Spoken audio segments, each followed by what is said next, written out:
Happy Monday and welcome to Casting the Net, where we care about your mental health and well-being. I am Coach Rice, and I just wanted to come on really quickly and let you know that we are about to go live 8 a.m. Central Standard Time, and we are going live on YouTube, Facebook, also on the Be Awesome Network.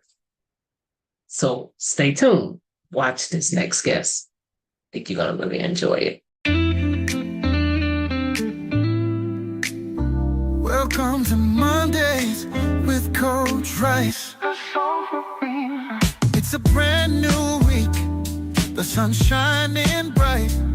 A chance to cast your net, step into the light. Life's full of challenges, it's a winding stream. But with Coach Rice, you'll find your dream. Happy Monday and welcome to Casting the Net, where we care about your mental health and well-being. I have a special guest. His name is Coach Craig Washington. He is from Michigan, and we are going to dialogue about some serious issues that's going around in the world, which is social isolation. But first of all, Craig, tell us, how did you embark upon your coaching journey? Well, actually, kind of been doing this for a while, but didn't turn it into a coaching. Being in ministry as a youth pastor, assistant pastor, I've been dealing with a lot of these things throughout my life. And then I had a friend encourage me. Well, shout out to Joseph Lee. He's like, man, go ahead and get your certification. You need to go ahead and get it. So I ended up doing that, and then Lord just led me from there, and then just made it into a business. To just be a help to people. There's so many people out there that, especially men, are my group that I focus on. There's so many of them out there that have, I call, which I've been coning, the house of silence. A lot of men Mm, are in a house of silence. They don't know how to express themselves. They don't know how to, because many of them are afraid to express themselves because they don't want to get any repercussions. They don't have. They've been hurt, church hurt. They've been. They don't. Their marriage is going down the tube. They've moved to a different state. They haven't even made any new friends yet. So just all that stuff, and then God is just leading me to help that group. I was in that group. I was the one who dealt with church hurt, dealt with a pastor who at first was good until they got a title, and then mm. it started to go down from the next level, and then that, and then also I was one that was doing pretty much everything, a lot of the stuff. We had another group of people, but I was doing a lot of stuff. So then I stepped back, and then once I left, and I kind of went into an isolation mode. I didn't trust anybody. I didn't want to deal with anybody. I you know I didn't want to have to explain to people why I was being silent. I didn't have that group. I had people I could trust, but I was at that point in my life where it was like I really need to examine myself. Why Okay. was I in this situation for so long? Lord, why didn't you pull me out? So I'm asking all these questions. But that is why this is the Guiding Grace Christian Services with the Lord's help will be so powerful, because it's dealing with someone who's been through what they've been through. Uh, Mm. Men, we have that problem. We don't like to talk to nobody because we don't trust nobody unless they've done something for us. They have to earn that trust. Wow. Ride or die. Yeah. Back then we called them ride or die. So we have to, you have to earn that trust with men. And once you earn that trust, and you don't betray that trust. So if I give you and tell you how I'm feeling, tell you how I'm hurting, tell you all this stuff, and then you tell somebody else, you've totally lost me. I will not trust you again to open up to you. I'll And trust you that to makes a certain sense. point, but I won't trust you beyond giving you information. So once that all gets set in, men, we just have that hard time of opening up. And in the midnight hour, everybody else is doing what they are. The man is in his space crying. The man is in his Yeah. space not knowing what he's going to do. But when he wakes up in the morning, the tears are dried up. I'm gonna put on, which I say, I'm the okay, or I smile. I'm smiling on the outside, but I am so tore up I got a hurricane, typhoon, flood, explosion all in my inside while I'm have a smile on my face. And God is just, again, God has just really been dealing with me on, hey, how do we help them, Lord? How do I help them? And then even for today's topic, social isolation, Lord's like, many men don't know how to open up. Many men That don't. is so true. They don't, because they once a man feels isolated, he backs up. Wow. So that is so true because you know, suffering in silence is dangerous, right? Hmm. In your work that you do, how dangerous is it for men? Because I really, because I see that's your niche, Men but I really are want to talk about men. that. Yeah, so men are 4 times more likely to commit suicide Mhm. dealing with silence, because they have no one to talk to. So and it goes into the mental. It goes into, now their body begins to, one thing awesome about your body, when you're not doing right, it'll tell you. But this is where the eating comes in. This is where depression Mhm. comes in. This is where all this stuff becomes in, because they feel that way. Right. Yeah, because a lot of times they wives don't even know that they're going through Because we were what they're taught. doing Yeah, to because be we were. strong, Yeah, right? yeah, because we were taught that way. We were taught when we were men, the young boys, don't cry, don't show your emotions, don't tell people how you feel, because they'll abuse you. Don't tell them how you feel. So be macho, macho man. And why are you teaching all your young men to be macho man and not cry? And she go do what you say, and that's the way it is. Once all that stuff, and then it's created through a cycle. Once you get to that cycle is going to be, so now when the man gets to that, when he gets into a marriage, when he gets into Mm. a new relationship, he doesn't know how to communicate, because he was taught, don't cry, don't show your, or I should say, don't let them see you cry. Right, because we have emotions for a reason, right? Mm-hmm. They tell our bodies that we need to deal with something. Right. Mm-hmm. So Mm-hmm. I think it takes away the humanity of us if we don't express emotions. It's no matter what gender we are, right? Right. Correct. And so we talking about isolation. How do what do you see in the world today that really cause you to want to, you know, take this subject and really talk about it? Because I think it's very important, but what makes it important to you personally? All the stuff I'm seeing, how people are now more afraid to speak, because they're afraid of the repercussions. You have certain groups who go against you, so you post your opinion, and now you got 7,000 hate posts. So now we're at the point, now nobody knows how to have honest dialogue. Scripture Mm. talks about soft words drive away wrath. A lot of people don't know how to communicate effectively, because it isn't their way. Well, that's not the way I see it. No one can have especially this newer generation. They cannot have a true, honest dialogue if someone doesn't believe the same way they believe. So if you don't believe the same Wow, that way is I so believe, true. I don't want to talk to you. So now men are becoming social isolated, because, hey, I don't want to deal with that. I want to tell you how I feel, and it not be thrown in my face. I want to tell you how I feel, and not feel that it was a waste of time. I don't want to tell you Mm. how I feel, and I'm made to look like the bad guy. So I'm gonna go into social isolation. I'm gonna stay to myself.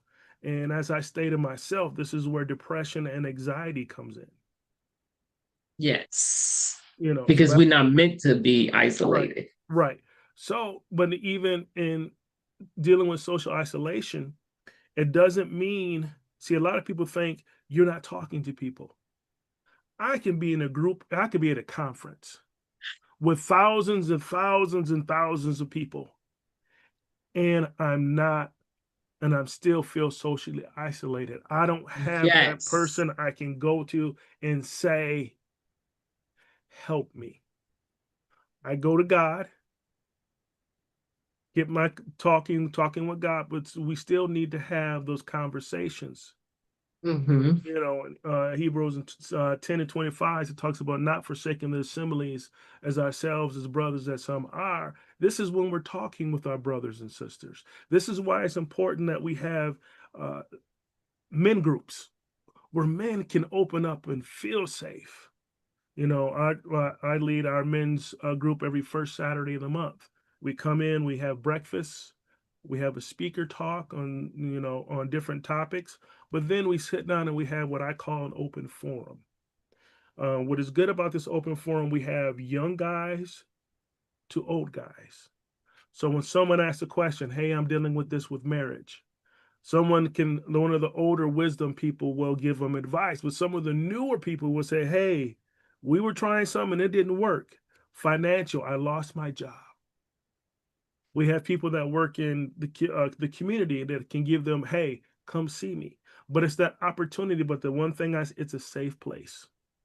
It's a safe That's awesome. place for you to open up. And that has allowed men, and I don't make them like, hey, once you come in, it took somebody like 6 months before them to open up. But when they Right. opened up, Groups are like that, right? you know, but when that person opened up, it all came out. Tears started flowing, everything started just going, and that person was so, they felt that was the time. He's like, the Lord said, this is the time to open up. And those are the things we got to remember to let people open up. The social isolation, they're looking for people they can trust. People they can open up, because if they're not, they're going to bottle it in. And when they bottle it in, this is where that anger comes from. And it's so interesting. I'm so glad that you have a group like that, because usually in some groups, it's especially church groups, I see this perpetuating problem where everybody wants to be so spiritual. And that's why I like how you have the open forum, because like you are saved, you are redeemed, but there's still healing that needs to take place. Transformation of the mind have to take place in certain areas of your life. But I think that so many times people they run from those groups because everybody wants to really, spiritualize every situation or put a religious overtone on it. And it's almost like, suck it up, your faith is against you. How do you deal with that in your group? How do you manage that in your group?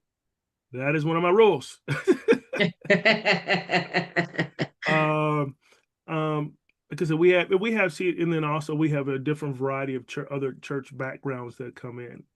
So that topic that we have someone, they speak out of the Bible and they give about healing, dealing with addiction or whatever it may be. So they give them that. But then also you have people who say stuff, but it's not where this is the problem. It's forced on you. I don't force anything on anybody. If they take it and then they can run with it from there. But if it Right. the tone is its tone is already preset, you know, certain people may come in and try to do what they do, and then I'll have to talk to them afterwards, because I never deal with anybody in the group publicly. And because that is a no-no, and that will make the person not trust or feel unsafe or may never Hmm. come back. So it's that, and then we just pray at the end of it, and we ask people, do you have a prayer request? And then that way they're getting spiritual guidance, but again, it's not forced. Like, if I'm giving you this advice, so you got to come to my church now. No, Right. no, no, not at It's all. open to the public. It's open, and when people That's feel awesome. open, when you force it down people's throat, then they don't want to receive it. But if you Right. show it out of love, Yes, because it's through loving kindness that we I draw them, know. right? But then also it's telling your story. Your story Yes. is so important. I've learned that more and more a day, as how important your story it is. And people relate to your story. But you can talk Hmm. about your story and then implement the biblical part of that Yes. story. how God healed me, how God gave me the rest I needed, how God, but it's day by day. God didn't do it instantly. I still had to, God was doing his part by giving me the comfort and the rest I need, but I still needed to, hey, I got to call my boy. What's going on? I'm dealing with this. I'm dealing with this. And then that person can lead me, talk to my pastor. Hey, this is what I'm dealing with. But just having that group helps with that social isolation of having someone that they can talk to make them feel secure. And I like that because groups are so powerful because the dynamic is like they come in and they help each other eventually start creating this flow of Mm-hmm. cohesiveness Right. and safety and they start to build this camaraderie. It's so Mm-hmm. beautiful. I love watching groups come together. Mm-hmm. And especially men, it's not enough talk about men in the mental health world as much as it should be because of the weight that they carry in leadership. And it's great that you provide a space where they can be transparent without losing credibility, and they're able to really just hone in on, letting down they walls slowly, because it's a process, right? Mm-hmm. And so because of the level of safety they need to feel, and Mm-hmm. everybody's level is different. That's why Mm-hmm. you said the guy 6 months. It took him 6 months because he had to feel safe. He had to check out the group and make sure. And once he felt safe, oh my God, that was power. That's powerful. Mm-hmm. I love it. You brought up the weight. Mhm. A lot of men, especially in the church, people don't understand. Because they say, oh, the lady, she's got all this weight, she's got to take care of this, she's got to do this, she's got to do that. But God holds the man accountable for Yes. his household. And that's what people forget. So like even with my story, I felt I did everything wrong with my family. I felt I did this wrong. I did this wrong because I was like, man, the weight of stuff not going well in my house is like, you're not, if you can't take care of the things of your household, how can you take care of the things of God? And I'm just like, oh, so that pressure alone, Right. especially being in leadership and the role that I have, that is such a weight. The many times I cried in my office, the many times I said, Lord, at one point in my life, actually not even one point, it's been a couple times, but I would say even a month ago, I was like, Lord, I don't want to do it no more. I'm tired of getting stabbed in the back. I don't think I'm worthy of all this pressure, all this. See, when you go through a trial, God's got me going through a trial. I call it my Job trial. Hmm. When everything is just going, the enemy gets in your ear, you're no good. But Yeah. I was at the point in my life where I was just like, Lord, I don't want to be the assistant pastor no more. I don't want to do this no more. I don't want to do that no more. I don't want to teach Bible class no more. I don't want to do any of that stuff anymore. Because I was at that point where if Lord, the weight was on me so much that I was just like, I couldn't handle it. I couldn't handle it. Lord got me out my the scripture. I think it was Psalm 68 or 98. Can't remember which one. It's talking about just shout the victory. So whatever you're Yes. going through, just shout the victory. And that's when I'm like, okay, I'm gonna shout the victory.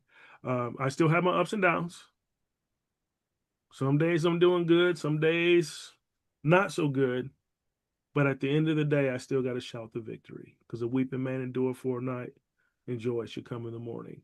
So each day that God allows me to wake up is another day to affect someone with my story by showing them that they can open up, that they have a voice, and they're not left by themselves. So that is just so key of why this, like I said, Lord just got that to me today, this morning. It wasn't even like yesterday. It was Right. this morning. I was doing some research on some stuff, and a social isolation just popped up. And Laura says, "No, let's just start dealing with that social isolation because it's affecting so It many is so people. many people. Social isolations with the presidency, social isolation through jobs, social isolation through marriages, just so many different social isolations that we don't know how to come together and help each other. It's always about what I can do, what I can perform, what I can do, instead of just saying, "Hey, let's go ahead, let's build some trust in the brotherhood. Yes. Let's build And some." that is so key because everybody is looking for safety and trust in relationships. That's the key. Can I Mm-hmm. trust you? Am I safe in this space? Mm-hmm. And are you going to carry my precious cargo? I always like to call your Yes. story your precious cargo. And are you going to carry it the right way? You Mm-hmm. know, are you going to deem it safe? Do you have my best interest? All of these questions come to your mind, right? Right. Even with like when you talk about social isolation, I find that young people does it is having that problem more. And as a different generation, I'm learning how to find out more about what their story is because they have access to so much information, but don't know how to apply it. And that generation is not talking. Mm-hmm. They more on social media, Mm-hmm. but they're still inside. They feel so lonely and Mm-hmm. in despair. How do you feel we should approach that more? I mean, where we can make things better for them because the isolation will actually it's going to perpetuate so many problems in the future. Um, when I was the youth build program supervisor, I instituted that open forum with my students. And that was so powerful because it gave them a chance to open up. And the reason a lot of them don't open up, I will have to blame um, this newer parent generation. Ooh, tell me Um, more. because of this, everybody gets a trophy. Oh God, yes. I Yeah. went to my nephew's basketball game, and I'm looking at the scoreboard, and I'm like, why is the scoreboard not changing? Oh, we don't keep score. So the young they're not learning how to deal with loss. So if you don't know how Yes. to deal with loss, you're not going to be able to deal with it when you get older, because you're going to isolate yourself because you don't feel nobody's listening to you or they understand you. So this thing with these new parents is, hey, everybody's a winner. No, you lost. What happened? You guys Right. didn't play well like you were supposed to. Okay, what do we need to do better? And then you get a Right. reward. A lot of them just go, "Well, I got my ice cream and cookies. That's all I want." And then it has messed up. That instant gratification. So it's messed up. So they don't know how to open up. Our grandparents called us, did whatever. My grandmother would tell me, "You ain't worth two dead flies." They said the They first thing said that what was came on out, their heart. but it came out, but you had to deal with it. Say that to Yes. some of these people today, these younger generation. They're ready to fight Right. because we've been so gentle with our words that they don't know how to deal with when someone. This is why they quit jobs so quick. I don't want to work 10 hours. I don't want to work 5 hours. Don't be telling me what to do. We've lost that where we were able to tell kids how we feel, and then sit down and talk with them and say, I did that, and have those honest dialogues. And then everybody, uh, think about all your friends. You could fight with your friend, y'all friends the next hour, the next day, or Yes. you went into the house and your mama said or your dad said, "What you crying about?" "Me and Junebug got into a fight." Go apologize. It wasn't Right. even worth, it wasn't even worth it. Go apologize. Y'all end up playing. They don't know how to do that. No. They'll hold it, so they go into social isolation because they don't know how to deal with it. And then everything's posted on Facebook. Yes.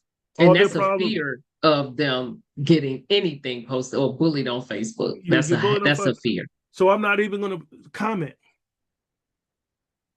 I think the hardest thing for me being a coach is seeing certain things be posted on Facebook, and I want to respond to it, but I'm like, if I respond to it, it's going to take it a whole different level, because a lot of people don't read. Uh, um, they read, they don't read. Right, exactly. So they done met. My wife done said stuff to It me. can She's be like, "You see, misinterpreted yeah." all the time. My wife said, "Did you read my text?" I'm like, "Yeah." She said, "Did you see I told you to pick something up?" Ooh, nope. I just read it. I didn't read it because I was trying to do certain things. But then people don't have that. Getting back into the conversation, they don't know how to conversate. Hey, why didn't you agree with what I said? I didn't agree with you said because this. And then that person go, oh, I've never saw it that way. When we had our dialogue, you see my point of view? Yeah. I don't agree with it, but I see your point of view. I'm Right, not going to hold exactly. that against you. These younger folks, they'll cut They you have a off in a minute. different, they see it through a different You lens. see, but it goes back into the new parenthood. It goes back into those parents uh, uh, with, I was not my mom's friend. No, I wasn't either. The community was allowed to discipline me. Yes. Um, We lost that. we lost all that community and discipline because don't be telling my child what to do. Don't be telling my child what to do. Don't be yelling at me. Your child was about to burn down a building. We lost the village. You know, don't let him burn it down. Don't tell, yes, it's so focused on like, don't do this to my child, don't do that to my child. But Right. we it's no more care around what your child is doing. We care about your child. We care. We don't want them to run in the street. God forbid you grab a kid that's running the street and the parent go off on you. Only time we ran across the street, I think we got hit by cars. Well, barely hit by cars when the lights when the we was on somebody's porch and that light Yes. switch, you heard a zzz, and we all scattered like roaches. We didn't almost got Yes. hit by cars. Quit running across that street. You gonna get hit by a car. We was like, I'd rather get hit by. I'm gonna get hit by a car, but I'm gonna make it to that porch before my Right. parents Before go. them lights go out. Right. That ain't it's none of that anymore. Mm-mm. It's just so you look even communities in the home, there's none of that anymore. No talking to each other. No, when the last time you seen someone sit at the dinner table without a cell phone? Right. They don't. They don't because everything is so. They're gonna miss the greatest news, and I tell people this: tomorrow's not promised. Mm-mm. And also, I tell people this because I see it at funerals. Oh, oh! I never got to say I'm sorry. I wanted to say I'm sorry. Learn how to say sorry. Learn how to say let bygones be gone. I got family members that ain't spoke to each other in 30 plus years over a spade game. Can't even like my head can't go to that space because I can't.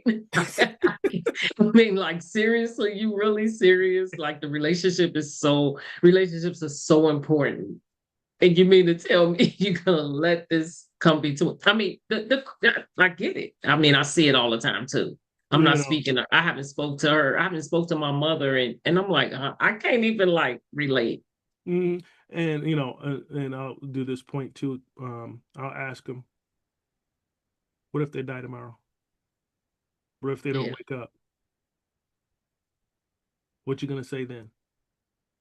Because the pain and the hurt of someone passing away before you get to say I'm sorry causes you a ton of that's trauma. yes. So just hey, if they don't forgive you, they don't forgive you. Hey, I'm sorry. Learn how to say I'm sorry. Learn how to say it was my fault. Learn how to say, hey, let bygones be bygones. I don't know if you're gonna be here tomorrow, so let's just go ahead and squash it. But And you deal with grief and loss in your practice because that's your niche. mhm, And so I'm sure you see a lot of isolation surrounded around grief as well, grief and loss as well. there's a lot. Talk a little bit about that.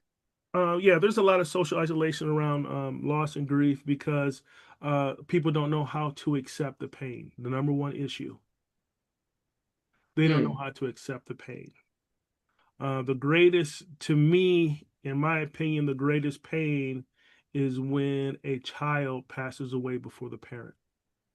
Oh my God. I Because can't even, now the order has, it's easier to get over it's a parent. changed. It's easier to get over a parent, but when a child is lost, it's out of order. We go, it's out of order, not realizing that once a man is appointed to die and then the judgment, but, and that's God's decision. But we, Right. in our mind, we've always been taught mama, grandparents, and it Yes. goes We down the prepared line. for that We're mentally. prepared for that. So then they go into social isolation because they don't know how to deal with that. They go in social isolation because um, they don't know how to communicate it because they haven't accepted that pain. They haven't took that time out. And this is what I tell people too. Have a sabbatical to yourself. Because some people, when someone passes away, they become busier because they don't want to feel that Mhm. pain. So they don't want to acknowledge the pain. So what I'm gonna do? I'm gonna take care of such and such. I'm gonna take care of such and such. Well, Martha, where you need me to go to the grocery store for you? What you need me to do? I'll pick it up for you. Busy. What you need done? So they keep themselves busy, but they've never taken the time to have a sabbatical for themselves and have that time to acknowledge the pain, have that time to cry, have that time to talk with God, have that time to themselves, and just be able to release all the stuff. Get a hotel room, cry in a hotel room for the weekend, get it all out of you. And then once you accept that pain, then you can start taking the steps to the healing process. A lot of people try to go from um, A to Z in one day or a couple days.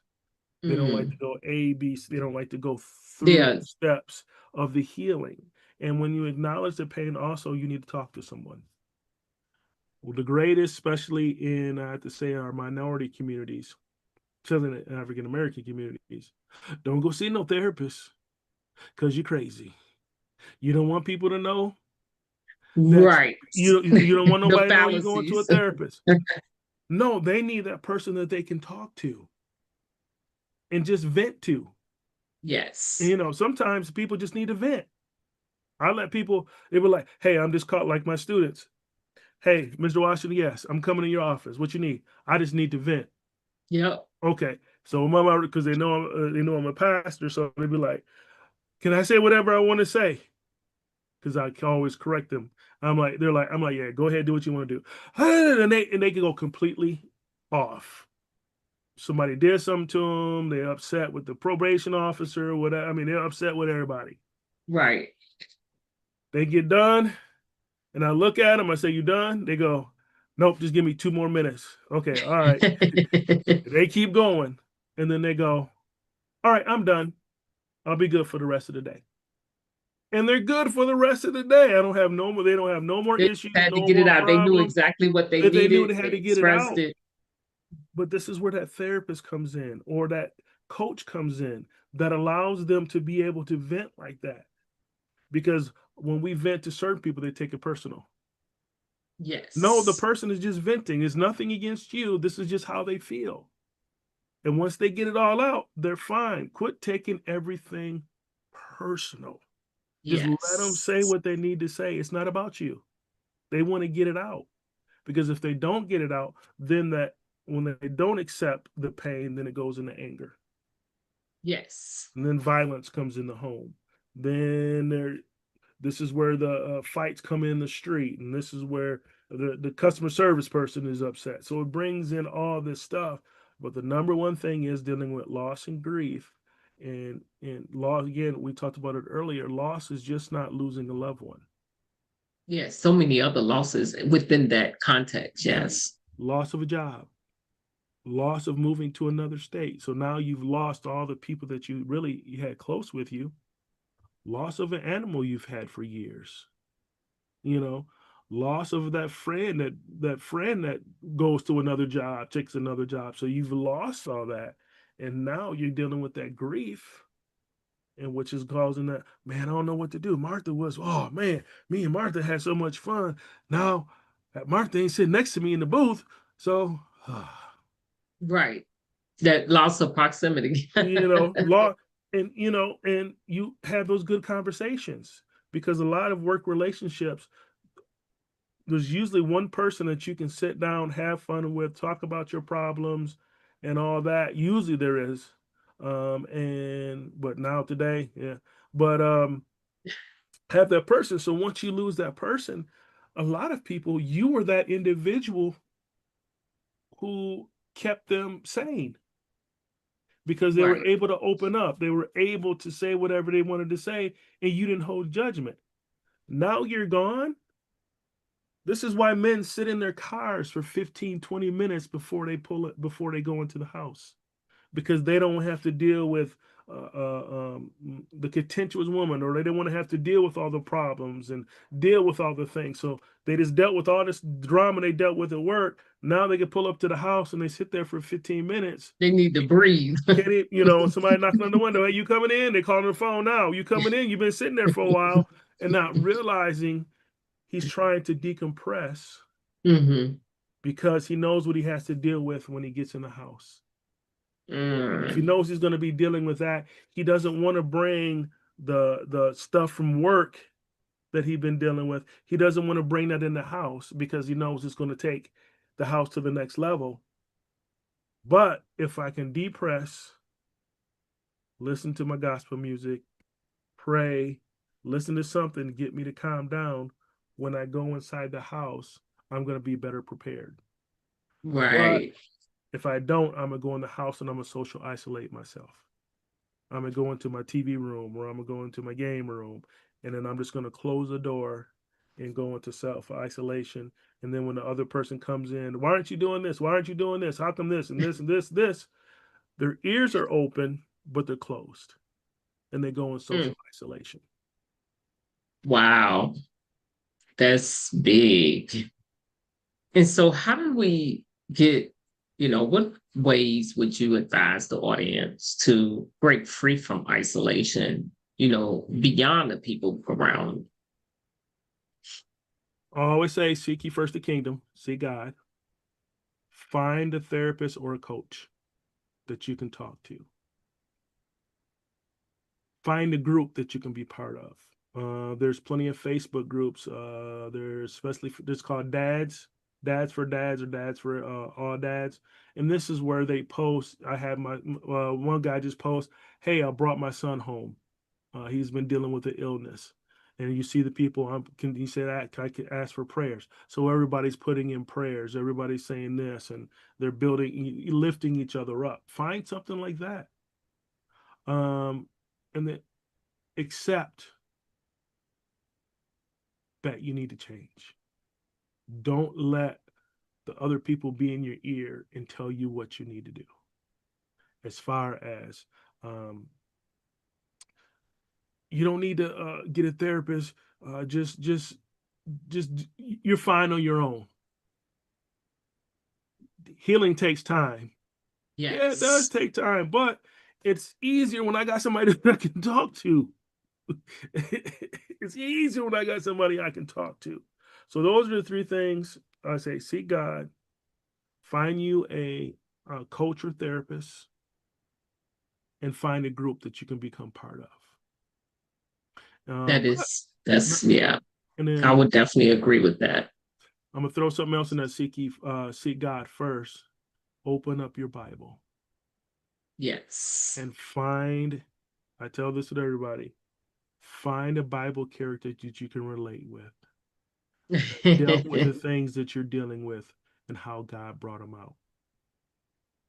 Yeah, that's powerful because it helps encourage us to know that God sees us as well. Mm-hmm. Yes. Man, I love this subject. It can go on for hours Yes. because there's so many topics around, like even like isolation throughout different cultures. Mm-hmm. That's a whole nother topic.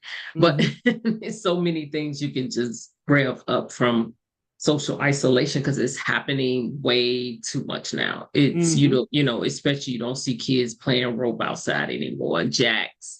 You don't see, but no, we used to be afraid that kids would bust the windows with the softball. There's no more of that Mm-hmm. anymore. no kids playing in the streets, none of that, because isolation is real. But it's also being done in the homes where even though you are in the house with the people you with, there is social isolation happening. No one is talking to each other. They just living. Yep. And a house, they just have a roof over their head. Right. And that's a dangerous place to be because they suffering in silence. Yes, they are. So we talking about this helps other people to know relationships. We are created to be relational. Right. And we thrive in relationships. Not alone. That's why you need a team. Right. To do things. You can't do things in isolation. So I really, truly thank you so much for sharing your level of expertise and how you deal with, men, especially men, because that's the least talked about community is how men deal with things. No one talks about that. Because we're supposed to have it all together. Exactly. And that's a myth. Because vulnerability is powerful. That's where your strength comes from. Right. But we talk to have it all, show that we have it all together. And so I'm so glad, and I hope a lot of men look at this episode to understand that suffering in silence don't give you strength. Right. Nope. It actually drain your strength. Correct. And so, Craig, thank you so much for sharing your expertise. Tell the audience how they can reach you, even though I'm going to put your links in the comments. But they can reach me at www.gg.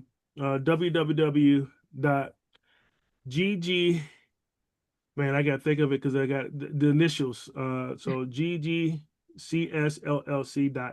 You can just go to there. You can hit me, send me email. I'm on Facebook, Craig Washington.